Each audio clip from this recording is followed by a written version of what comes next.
Hello everyone, welcome to Joy's world. Hope you are all fine.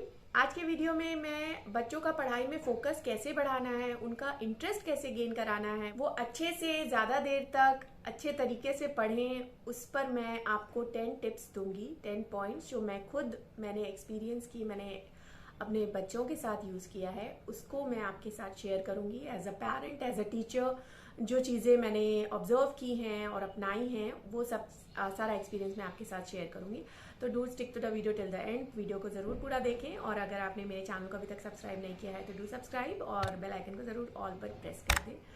Okay, सो आज का मेरा topic है कि बच्चों का इंटरेस्ट कैसे बढ़ाएं। बहुत से पेरेंट्स को परेशानी होती है कि हमारा बच्चा बैठता नहीं है, चाहे मतलब छोटा बच्चा हो, 2-3 ईयर्स के बच्चे, 4-5 ईयर्स, 6-7 ईयर्स के बच्चे भी, इवन क्लास 5 तक के बच्चे नहीं पढ़ते, बड़े बच्चे भी नहीं पढ़ते, but we'll focus on little kids जो प्री प्राइमरी के बच्चे हैं।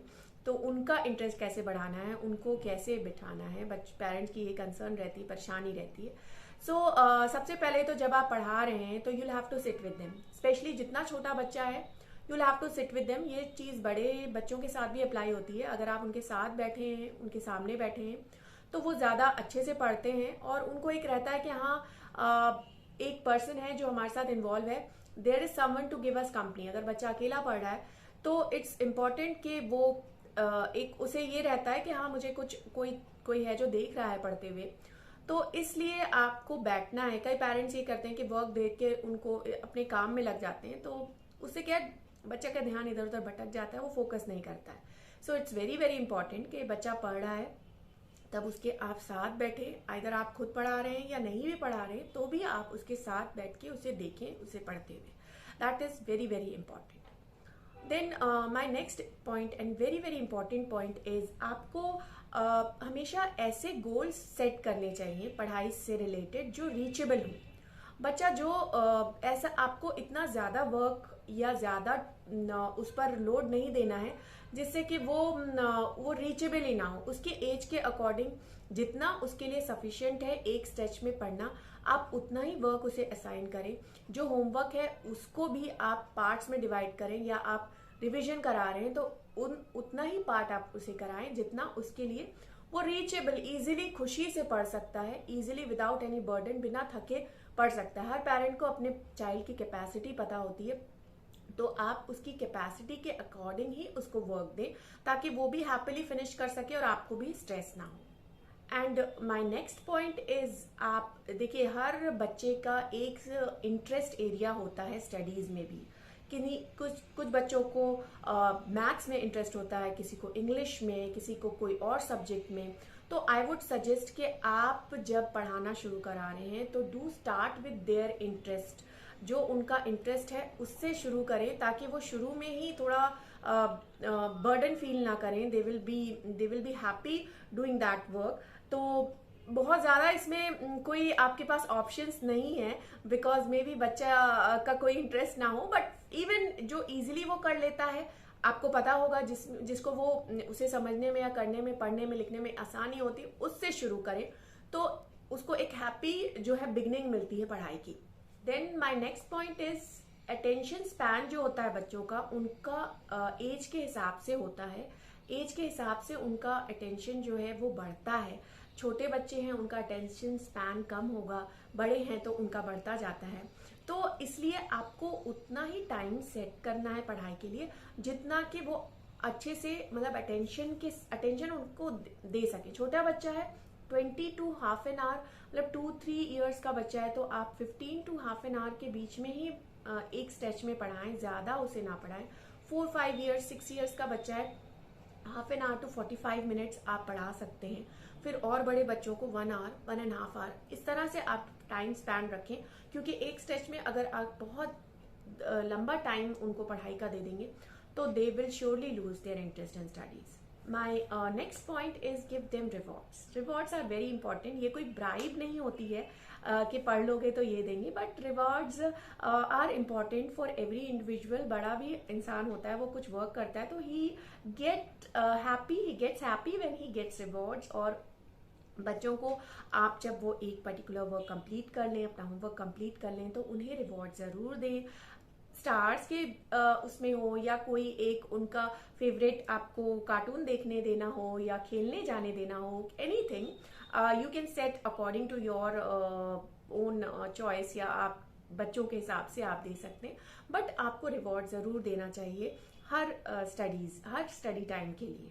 Now my next point is make a suitable place for studies. एक स्टडीज के लिए एक एरिया आप असाइन करें। अगर बच्चों का स्टडी रूम नहीं भी है तो एक एरिया असाइन करें जहां कोई डिस्ट्रैक्शन ना हो, मोबाइल फोन, टीवी, कोई आने जाने वाला ऐसा ना हो। एक कॉर्नर उनका होना चाहिए, क्योंकि ये बहुत इंपॉर्टेंट होता है।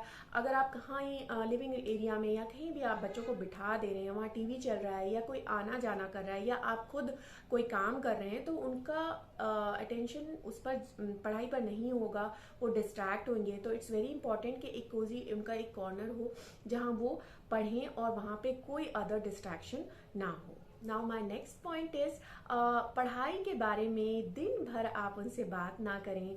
दिन भर उनको पढ़ना है पढ़ना है पढ़ना है ना बोलें, जिससे कि वो एक चिढ़ सी उनको ना हो जाए पढ़ाई से। कभी उनको बोलें जब उनका पढ़ने का टाइम पास आ रहा है, तभी आप बोलें कि अभी आपको पढ़ना है। अगर आप दिन भर बोलते रहेंगे आपको पढ़ना है, आपको पढ़ना है, आपको ये कंप्लीट करना है, वो कंप्लीट करना है, तो वो प्रेशर में आ जाएंगे और वो उनका इंटरेस्ट सारा पढ़ाई से चला जाएगा। तो डू ट्राई कि आप दिन भर उनके पीछे पढ़ाई को लेकर बातें ना करें और पढ़ाई करने के लिए बार बार उन्हें इंसिस्ट ना करें। अब नेक्स्ट मेरा पॉइंट है कि you should make a time table. Time table बहुत ज़रूरी होता है। ये ज़रूरी नहीं कि आप स्कूल में ही टाइम टेबल फॉलो करें, घर पे जब आप बच्चे को पढ़ा रहे हैं तो इट्स वेरी इंपॉर्टेंट कि उनका एक टाइम टेबल हो। सब्जेक्ट वाइज आप टाइम अलॉट कर दें, मॉर्निंग में, इवनिंग में, आफ्टरनून में, जब आपका सूटेबल टाइम है। एक टाइम टेबल ज़रूर सेट करें कि आपको कौन सा सब्जेक्ट कितने टाइम के लिए कब पढ़ाना है, तो उससे आपको भी ईजी होगा और आपको पता होगा बच्चे को क्या कब पढ़ना है। बच्चे के लिए भी इजी होगा, उसे पता होगा कि हाँ मुझे इतने इतने देर ये सब्जेक्ट्स पढ़ना है। तो आपको टाइम टेबल घर पे भी पढ़ाने के लिए ज़रूर बनाना चाहिए। नेक्स्ट पॉइंट इज हम क्या करते हैं, बच्चों को अपने हिसाब से हम सोचने लगते हैं और उनके डाउट्स जो होते हैं पढ़ाई को लेकर, भले ही वो छोटा सा डाउट हो और हमें उतना इम्पोर्टेंट नहीं लगता हो, बट आपको कोशिश करना चाहिए कि उनके डाउट्स क्लियर करें। कई बार बच्चा एक डाउट पे अटक कर स्टडीज पर सारा इंटरेस्ट लूज कर देता है। This is a very important point. आपको कोशिश करना चाहिए कि छोटे से छोटा या बड़े से बड़ा डाउट क्लियर करें। अगर आप खुद आपको नहीं पता है उस बारे में तो आप सर्च करें, किसी से पूछें, टीचर से पूछें या इंटरनेट पे सर्च करके उस टॉपिक को, उस डाउट को ज़रूर क्लियर करें, ताकि बच्चा उस चीज़ से आगे बढ़े, उसका इंटरेस्ट उस पे लूज ना हो एक डाउट की वजह से। सो इट्स वेरी इंपॉर्टेंट कि बच्चा जो भी पढ़ रहा है उसके डाउट्स क्लियर होने चाहिए। My last but not the least one is make studies fun. आपको फन ज़रूर ऐड करना चाहिए स्टडीज़ में। हमें लगता है कि हमें सिर्फ पढ़ाना है और बच्चे को फन इसमें क्या कराएं, बच्चा कंसंट्रेट नहीं करेगा, बट ऐसा नहीं है। अगर बच्चे को थोड़ा इंटरेस्ट आता है, बच्चा अगर इंजॉय करता है स्टडीज़ को, तो उसका इंटरेस्ट और बढ़ता है। मे बी आप छोटे बच्चों को करा रहे हैं तो do involve some activities during studies. कुछ आप सॉन्ग्स प्ले करें, कुछ डांस या राइम्स उनके साथ करें। तो फन एक्टिविटी भी अगर पढ़ाई के टाइम में उन इंक्लूडेड रहेंगी तो they will gain interest in their studies and they will, उनको पूरी तरह से प्रेशराइज नहीं फील होगा स्टडीज से related. So these were some of the tips जो मैं फॉलो करती हूँ एंड आई होप कि आपको ये टिप्स पसंद आए और आप अप्लाई करके अपने बच्चों को का इंटरेस्ट स्टडीज में बढ़ाएं, उनका अटेंशन स्पैन बढ़ाएं और वो अच्छे से स्टडीज कर पाएं और आप पर कोई प्रेशर ना हो। तो आई होप कि आपको वीडियो पसंद आया होगा तो do it the like button and do share it with others. किसी ना किसी के जरूर काम आएगा। So that's it for today. Thank you so much for watching.